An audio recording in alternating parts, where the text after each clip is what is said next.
संगीत white paper श्वेत पत्र तो सरकार अपनी कुछ नीतियों को लेकर आगे की दिशा को लेकर जारी करती है।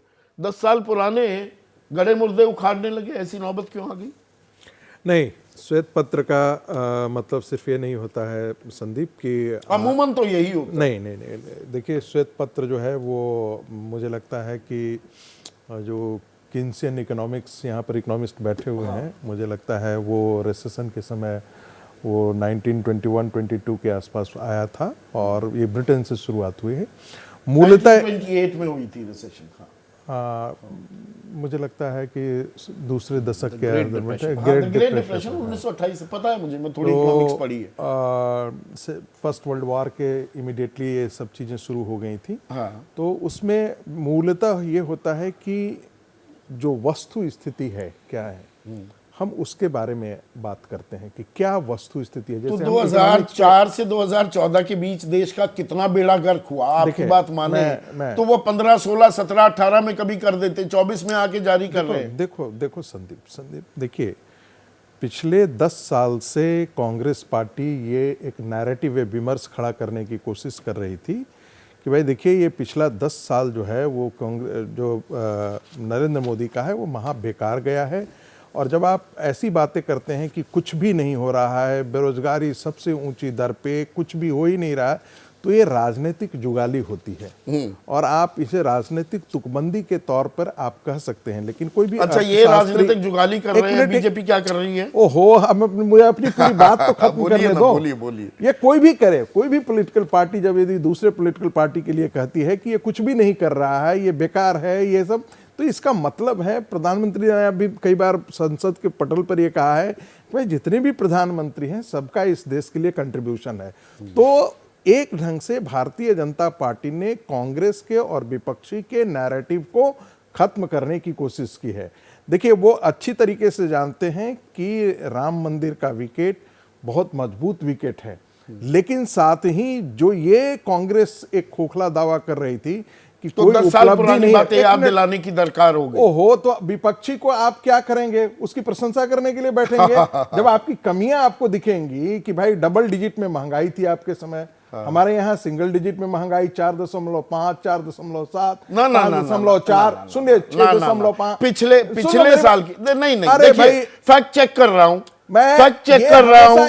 2023 में 12 में से 11 महीने 6% से ऊपर रही महंगाई दर, जो लक्ष्मण रेखा है आरबीआई की। आपकी बात मान भी लूं तो एवरेज जो इन्फ्लेशन था यूपीए के समय, वो उस समय डबल डिजिट में था। वो कम से कम कह सकती है सरकार कि हम उससे बेहतर। 410 रुपए का सिलेंडर था, वो 903 रुपए है यार। 71 रुपए का पेट्रोल था, वो 97 रुपए है।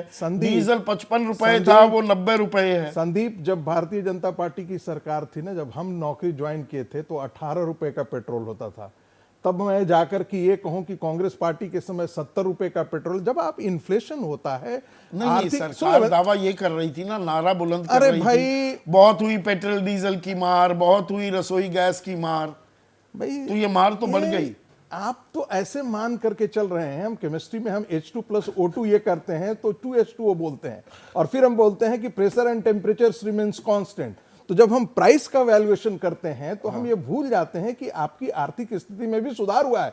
कमेंसुरेटिव और रिलेटिव ग्रोथ के बारे में बात हम करते हैं कि भाई आप कल ये भी तो लोग कहेगा कि आपका पर कैपिटा इनकम क्या था। पर कैपिटा इनकम यदि दुगनी हो जाती है, हमारी उस समय सैलरी कितनी थी? 69,000 सैलरी थी, आज 3.5 लाख रुपए सैलरी हो गई है। तो हम कह सकते हैं ना कि भाई आज हम कहें कि नहीं मुझे तो 18 रुपए पर पेट्रोल चाहिए या 400 रुपए पर सिलेंडर चाहिए, तो ये बेतुकी बयान होता है। तो मतलब वो नारे थे, बस जुमला था। नहीं, मैंने ये नहीं 16 बार एक्साइज ड्यूटी बढ़ाई गई।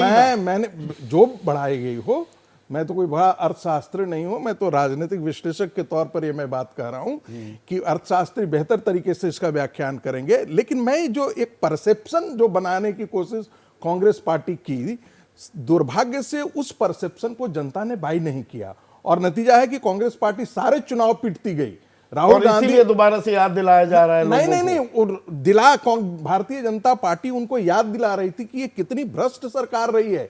एक के बाद जो कांग्रेस पार्टी का जो द्वितीय काल था, यूपीए का काल, वो घोटालों की सरकार थी। तो स्वाभाविक है कि आपकी कमियां क्या होगी, विपक्ष सरकार तो गिनाना चाहेगी और वही काम कर रही है सरकार। जैसे ही घड़ी का काटा दोपहर 2:30 पे आए, बबीता जी का दिल सास बहू साजिश के लिए मचल जाए। और ये है इनकी बहू, पूरे दिन ऑफिस की टेंशन हो जाए गॉन जब ये करें अपना फेवरेट शो फ्री टाइम पे ऑन। इनकी तरह आप भी देखें अपना फेवरेट शो अपने टाइम पर और डाउनलोड कीजिए एबीपी लाइव ऐप अपने स्मार्ट टीवी पर।